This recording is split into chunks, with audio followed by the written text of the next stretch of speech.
Imaginez un instant que vous déteniez un pouvoir secret, de simples mots qui, une fois prononcés, pourraient transformer la façon dont quelqu'un vous regarde, la manière dont il vous répond et l'intensité avec laquelle il se connecte à vous. Des mots qui, sans effort, éveillent l'attraction, créent une complicité et font que cette personne pense encore à vous longtemps après que la conversation soit terminée. Et non, je ne parle pas de phrases magiques inventées ni de techniques de manipulation bon marché. Je parle de mots réels, simples, soutenus par des années d'études en psychologie, en communication et en relations humaines. Parce qu'au fond, nous avons tous un point commun, le désir profond de nous sentir vus, valorisés et spéciaux. Ce qui est fascinant, c'est que lorsque vous apprenez à utiliser ces mots avec intention et authenticité, l'effet est presque immédiat. L'énergie de l'interaction change, l'attention que vous recevez change, et même la manière dont on vous perçoit se transforme. C'est comme si ces mots étaient des clés capables d'ouvrir des portes invisibles vers l'esprit et le cœur de la personne en face de vous. Aujourd'hui, je vais vous révéler 6 mots très simples mais puissants qui, intégrés à votre manière de communiquer, peuvent faire que n'importe qui se sente irrésistiblement attiré par vous, sans effort, sans masque et sans jeu. La première parole est « Raconte-moi ». Il y a une vérité puissante que nous oublions souvent. L'être humain adore parler de lui-même. Il est prouvé scientifiquement que lorsque quelqu'un partage quelque chose de personnel, son cerveau libère de la dopamine, la substance liée au plaisir. Ainsi, quand vous utilisez le mot « raconte-moi », vous ouvrez une porte pour que l'autre vive une expérience positive à vos côtés. Ce simple mot transmet un intérêt sincère. Sans le dire explicitement, vous communiquez « ce que tu as à me dire m'importe ». Et quand quelqu'un se sent écouté et compris, il commence immédiatement à vous voir comme quelqu'un de spécial. L'attraction ne commence que rarement dans le physique. Elle naît quand l'autre sent qu'il peut s'ouvrir en sécurité à vos côtés, qu'il peut être lui-même. De plus, « raconte-moi » a quelque chose de magique. Ça ne presse pas, ça n'exige rien, ça ne juge pas. Ce n'est pas la même chose de demander froidement « qu'as-tu fait ?» que de dire avec douceur « raconte-moi comment s'est passée ta journée ». Cette invitation déclenche la confiance. L'autre sent qu'il peut parler sans crainte, avec quelqu'un prêt à l'écouter vraiment. Imaginez que vous sortiez dîner avec une personne. Au lieu de passer la soirée à parler de vos propres réussites, de vos problèmes ou de vos opinions, vous lui dites « raconte-moi la plus belle chose qui t'est arrivée cette semaine ». Cette simple phrase crée une connexion immédiate. Ou encore, si quelqu'un paraît silencieux ou préoccupé, un simple « raconte-moi ce que tu as en tête » peut créer un lien profond en quelques secondes. Les gens ne cherchent pas une personne parfaite, mais quelqu'un qui les fasse se sentir important. « Raconte-moi » est une clé vers cette intimité émotionnelle. Avant de continuer, si tu n'es pas encore abonné à ma chaîne YouTube, je t'invite à le faire dès maintenant. En t'abonnant, tu seras informé de toutes mes nouvelles vidéos, ce qui te permettra de ne rien manquer de contenu précieux. La deuxième parole est « je comprends ». Peu de choses sont aussi puissantes que de se sentir compris. Souvent, ce dont nous avons le plus besoin, ce n'est pas de conseils ni de solutions, mais simplement que quelqu'un valide ce que nous ressentons. « Je comprends » est un pont émotionnel. Cela ne signifie pas que vous êtes d'accord avec tout, ni que vous voyez les choses de la même façon, mais que vous reconnaissez l'émotion de l'autre. Et croyez-moi, cette validation est l'un des plus grands cadeaux que vous puissiez offrir. Depuis l'enfance, ce qui nous apaisait n'était pas d'entendre « ce n'est rien », mais bien « je comprends ». Cela voulait dire « ce que tu ressens est valable, tu n'exagères pas et je suis là avec toi ». Pourtant, nous répondons souvent mal. Si quelqu'un dit « je suis fatigué », nous répliquons « moi aussi ». Si on se plaint « j'ai eu une journée horrible au travail », nous minimisons « oui, mais au moins tu as un boulot ». Ces réponses font sentir à l'autre qu'il n'est pas entendu. Mais si vous dites simplement « je comprends que tu sois épuisé, ta journée a dû être difficile », la connexion change complètement. Face à une critique de votre partenaire, par exemple, « ça m'énerve qu'on n'ait jamais de temps ensemble », une réaction défensive serait « mais je travaille beaucoup, tu ne comprends pas ?» Cela crée de la distance, alors que répondre Je comprends que cela te frustre, c'est vrai que nous manquons de temps ensemble. Fais baisser la tension et rapproche. Voilà la magie de ce mot. Il n'efface pas les problèmes, mais il ouvre la porte au dialogue et à la proximité. La troisième parole est « merci ». La gratitude est l'un des langages les plus puissants de l'attraction, bien qu'on la sous-estime souvent. Dire merci n'est pas seulement de la politesse, c'est dire à l'autre « je te vois, j'apprécie ce que tu fais et je ne l'ignore pas ». Et croyez-moi, cela génère un impact émotionnel immédiat, car peu de gens sont réellement remerciés. Reconnaître un geste, même petit, fait sentir à l'autre qu'il compte. Un merci sincère ouvre des portes, désarme l'ego et crée un climat où l'autre a envie de donner encore plus. Dans une relation, ce mot peut être 1000 fois plus fort qu'un cadeau coûteux. De plus, la gratitude transforme aussi votre regard sur la vie. Elle vous fait vous concentrer sur le positif, et cette énergie attire irrésistiblement. Personne n'aime côtoyer quelqu'un qui se plaint constamment, mais quelqu'un qui remercie, c'est une personne qui rayonne. La quatrième parole est « imagine ». Certaines paroles ouvrent des mondes, et imagine en fait partie. Pourquoi? Parce qu'elle active la capacité de visualiser, l'un des plus grands pouvoirs de l'esprit humain. Inviter quelqu'un à imaginer, c'est le transporter dans un scénario où vous êtes déjà présent à ses côtés.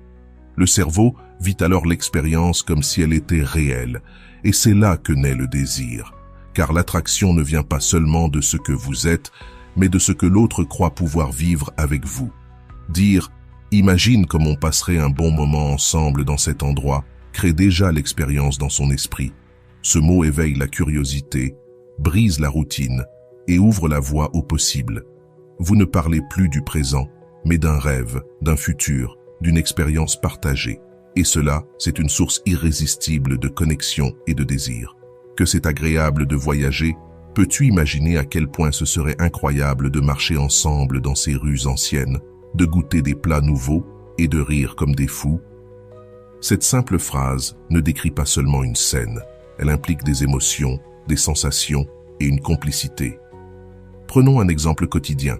Si tu parles avec quelqu'un qui t'intéresse, ce n'est pas la même chose de dire « ce restaurant est bon » que de dire « imagine comme ce serait amusant d'y aller ensemble, de goûter ces plats et de passer des heures à discuter sans se presser. » Avec une seule parole, tu transformes une information neutre en une expérience partagée.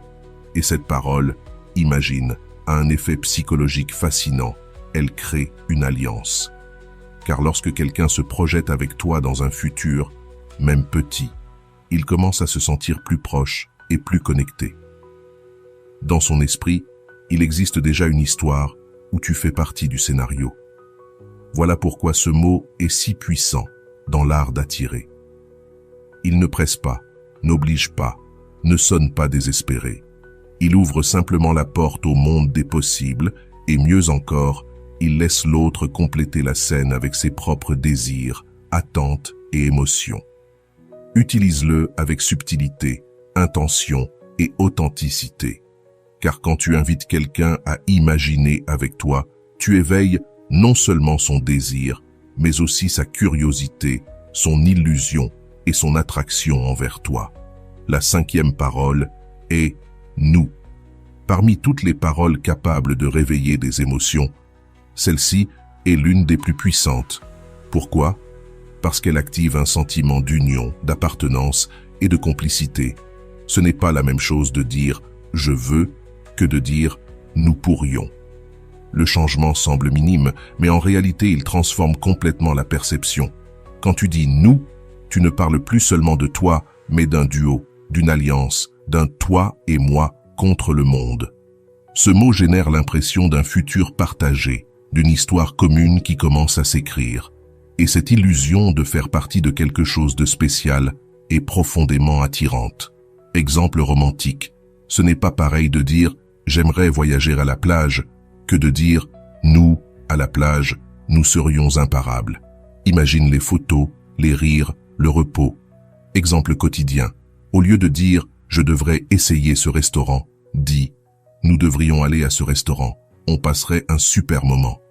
En un instant, ce qui n'était qu'une idée individuelle devient un projet commun, et l'autre se sent inclus dans ton monde. Le pouvoir de « nous » et qu'il projette complicité, coopération et affinité. Tous, au fond, nous désirons appartenir à quelque chose de plus grand que nous-mêmes, sentir que nous faisons partie d'un lien unique. Voilà la magie de ce mot.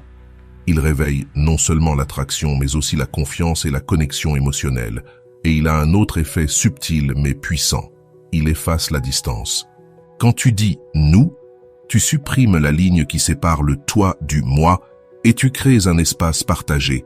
Cela ne veut pas dire perdre ton individualité, mais montrer que tu es ouvert à construire ensemble, ce qui transmet maturité et sécurité émotionnelle.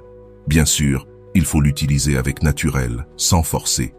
Car lorsqu'une personne entend ce mot, inconsciemment, elle commence à imaginer comment ce serait de faire partie de ton équipe. La 6e et dernière parole est « souvenir ». Peu de mots ont autant de force émotionnelle que celui-ci. Il peut transporter une personne dans un moment précis, réveiller la nostalgie et raviver des émotions parfois endormies. Quand tu dis « je me souviens », tu ne parles pas seulement d'une expérience passée, tu transmets aussi que ce que vous avez vécu ensemble était assez important pour rester gravé dans ton cœur et dans ton esprit. Pourquoi est-ce si puissant? Parce que tout le monde veut sentir qu'il a laissé une trace, que ce qui a été partagé, même un instant, a eu une valeur. En disant « je me souviens », tu envoies un message implicite. Ce que j'ai vécu avec toi était spécial, tellement que je le garde encore avec moi. Cela touche directement la partie la plus sensible de l'autre. Exemple romantique. Au lieu de dire « c'était sympa quand on a parlé », dis « je me souviens de la première fois que nous avons parlé, de la façon dont tu m'as fait rire et de comme je me suis senti bien. » Exemple quotidien. En parlant de nourriture, tu pourrais dire « je me souviens quand on a goûté cette pizza ensemble. J'en ris encore parce que tu n'arrivais pas à choisir une saveur. » Ce qui était simple devient alors un lien émotionnel car tu réveilles un souvenir partagé avec humour et tendresse. La force du mot « souvenir » est qu'il relie le passé au présent. C'est comme si tu disais « ce qui s'est passé entre nous continue de vivre aujourd'hui ». Cela crée de l'intimité car la personne sent qu'elle a compté pour toi dans ce moment et qu'elle compte toujours maintenant. Et évoquer des souvenirs construit une histoire commune, une trame partagée, et rien n'unit plus les êtres humains qu'une histoire vécue ensemble. Mais attention, utilise ce mot avec sincérité. N'invente pas de souvenirs juste pour paraître intéressant. Ramène seulement ceux qui t'ont vraiment marqué. C'est cette authenticité qui transforme un simple souvenir en une confession émotionnelle capable de faire tomber les barrières et d'ouvrir le cœur. En résumé, chaque fois que tu dis « je me souviens », tu invites à revivre des émotions, à renforcer les liens et à montrer que ce que vous avez partagé ne passe pas inaperçu. Et quand quelqu'un sent que ce qu'il a vécu avec toi laisse une trace, il se sent inévitablement plus attiré et plus connecté. La vérité, c'est que tu n'as pas besoin de discours parfaits, ni de te forcer à jouer un rôle. La véritable attraction ne vient pas de phrases compliquées, mais de petits détails qui touchent le cœur. Ce sont ces mots simples, mais chargés d'intention et d'émotion, qui font qu'une personne se sente importante, reconnue et valorisée. Car au final, ce qu'on retient le plus d'une personne, ce n'est pas ce qu'elle nous a dit, mais comment elle nous a fait sentir. Et quand tu utilises consciemment ces 6 mots, raconte-moi, je comprends, merci, imagine, nous et je me souviens, tu crées une atmosphère unique. Une atmosphère où il n'y a pas seulement une conversation, mais une véritable connexion. Et voilà, j'espère que vous avez trouvé beaucoup de valeur dans cette vidéo. Merci d'être resté jusqu'à la fin de cette vidéo, j'adore quand vous faites ça. Si vous voulez une autre vidéo sur ce sujet, écrivez en commentaire « J'en veux encore plus ». J'espère vous revoir dans une autre vidéo. Merci pour ton temps, prends soin de toi et à bientôt.